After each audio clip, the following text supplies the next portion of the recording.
Hello Janine, this is Jillian from Big Peach Midtown, and this is your hill running video from the Transforming Workshop on March 12th. So we're going to go over a few details about how posture, lean, landing, and using cadence and the metronome as a tool for improving all three can be applied in a specific type of running, which is running up and down hills. And that's going to be critical to the type of races and the type of training that you would do in a place like Atlanta where we've got nothing but hills. Let's take a look at you going downhill first, and then we'll review it in slow motion. All right, go for it.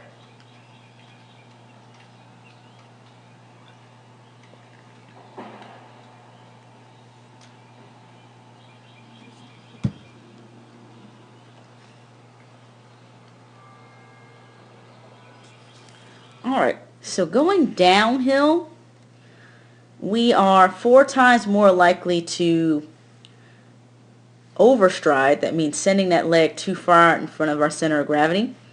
And therefore, that will create extra pressure and extra tension on those knees. So if you feel like you're more likely to overstride, that's not a problem. That's a very common phenomenon.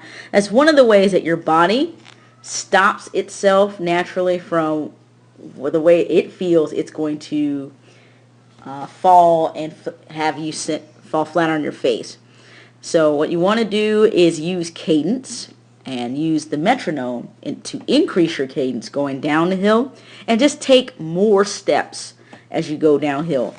Taking more steps will help encourage your feet to land on the ball of the foot as opposed to the heel, which we definitely want to avoid. We want to avoid that running on a flat surface as we would on a hill. Additionally, taking more steps will help with the tendency to roll the shoulders back and lean backwards.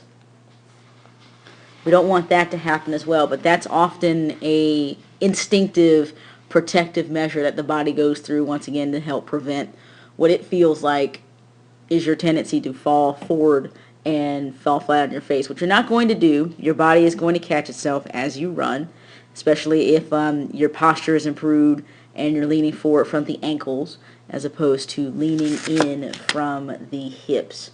So we want to make sure that we're cutting back on leaning forward at the hips. We want to make sure that we're taking shorter strides and landing on the ball of our foot. And we want to make sure that we're keeping the shoulders in a neutral position, that we're not pulling them back, that we're not pulling the head back, that we're trying to lean as forward as we can, as is comfortable. So let's see what we've got going on coming back up the hill. Coming up the hill is the hard part. Let's see what you're doing at regular speed.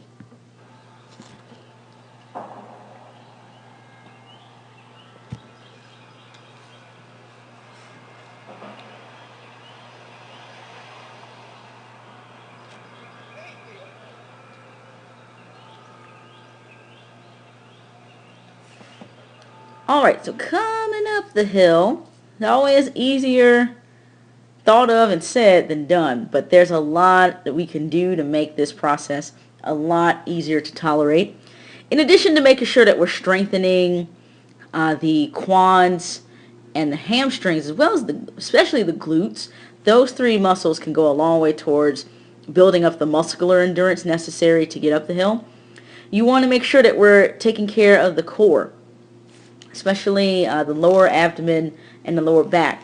That's going to go a long way towards keeping you able to maintain a neutral, upright and forward lean.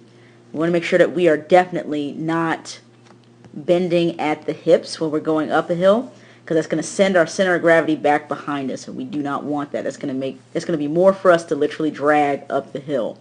We're already fighting gravity. We're running uphill, so we don't want to make it harder than it needs to be. Additionally, we've got to make sure that we're keeping those eyes looking straight ahead at the top of the hill. I know, yes, hills are frustrating and they can feel discouraging, but you've got to make sure you keep that chin out at the chest. Your chin is going to follow where your eyes are pointing, so you've got to look straight ahead. Make sure that you can breathe easily as you possibly can, already when you're already taxing yourself going up a hill. Last thing you want to do is make it harder to breathe.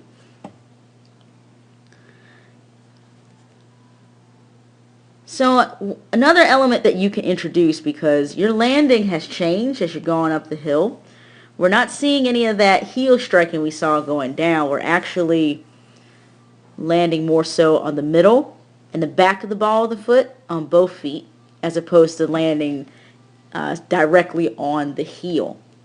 So we want to take advantage of that by making sure that we're leaning forward from the ankles, and we want to make sure that we're exaggerating that knee bend by driving up the knees even higher. So treat your run up the hill less like a sprint. Like, you want to make sure that you're maintaining a conservative pace, a conservative effort up hills, because you want to save energy. And so instead of thinking of a sprint up the hill, think of it like a quick march.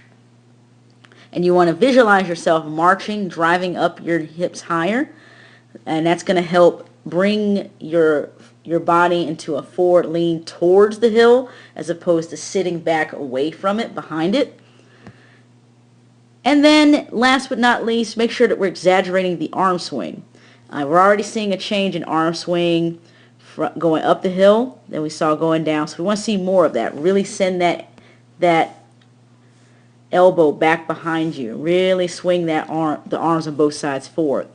Coordinating your arm swing with your opposite leg can go a long way towards helping the arms propel tired legs. And it's something that comes with practice, but it definitely can be a big motivator in getting you up the hill and keeping you balanced during your run as well. And that's going to be your hill running video from the Transform Running Workshop on March 12th. Thank you so much.